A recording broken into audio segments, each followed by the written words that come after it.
Hello YouTube, Lawton Westergaard here with Sawmill Designs. A little bit about us. We are located in Northwest Iowa. My wife and I own and operate Sawmill Designs, and it's sawmill-designs.com.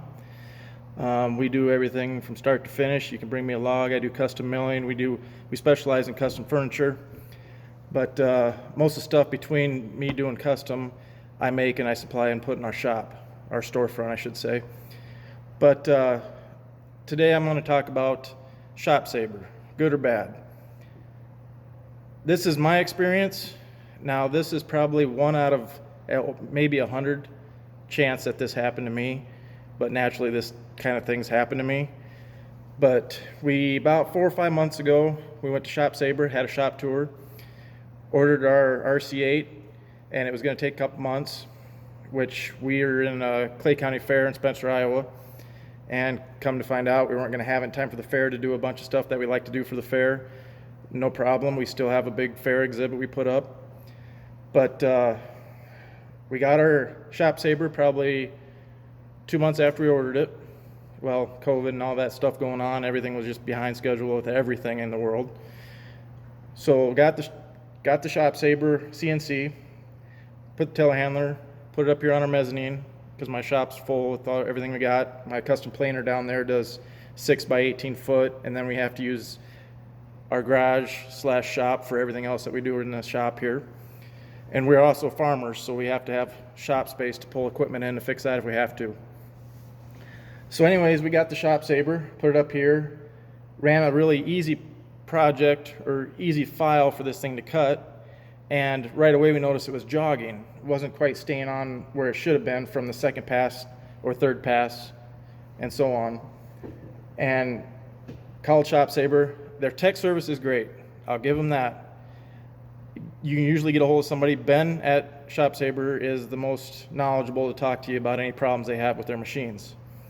So called Ben after a month of trying to figure this out. They kept saying it was a ground issue.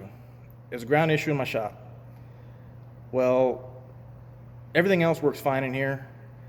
Come to find out, the stepper motors, like those two on top, and there's one on each side that drive the gantry, they run on as low as 4 to 12 volts. So we don't have three-phase in our shop, so we had to have a VFD pushing the cable that runs the spindle, which is on the other side over there. And long story short, they wanted me to isolate the power, so I ran the main power all the way across the shop to see if that was the problem. Still having issues with it lining up. Still wouldn't cut the way I couldn't trust this thing to cut at all. Well, come to find out, after pulling many things out of the control panel and pulling grounds off, it was not a ground issue in my shop. It was the cable that goes from the VFD all the way to the spindle. That's that big cable that runs right up over there. So they sent me a new cable. I started from there and had to pull a rope through so I could pull it through all the cable tracking. I pulled a new cable in through the slack underneath the machine over to the VFD, went to plug it in, 30 inches short. So now I'm pretty fuming.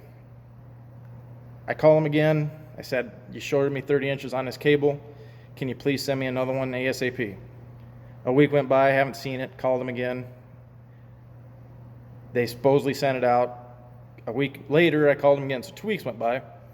And they said, well, we sent the new one out. I said, yes, but you had it short, so you need to send another new one out.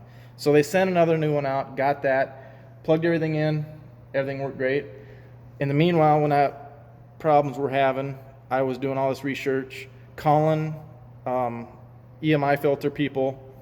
So I got an EMI filter that comes off our 220 volt that goes to the filter, into the VFD, and ferrites that we put on everything. And supposedly, Shop Saber didn't tell me this, but they put ferrites on the bigger machines, the Pro Series. I said, guys, I spent $20 to get an EMI filter and a bunch of ferrites to put on this wires. Why did we not do this to begin with? So the problem with the VFD is it produces really high frequencies. Well, those frequencies doesn't take much to disrupt the system on the low voltage that runs the stepper motors. So I have ferrites on the end of all the powers, and now I have a ferrite ring as well as smaller ferrites put online coming out of the VFD to the spindle. So that was a problem we had. So it took me 2 months to figure all this out. Meanwhile, I've had to do a lot of research and try and figure it out myself. I told Shop Saber, I said, you guys need to send somebody down here. We need to get this thing going. I can't run anything right now and trust this thing to cut anything. They said, well, we really don't send anybody out. I was like, you're 3 hours away. That's why I chose Shop Saber. You were 3 hours away in Minneapolis. We're in Northwest Iowa. So 3 hours. They wouldn't send somebody down. I paid for an electrician. I paid to have wire and conduit run around the shop, even though I already had power over here to isolate the problem.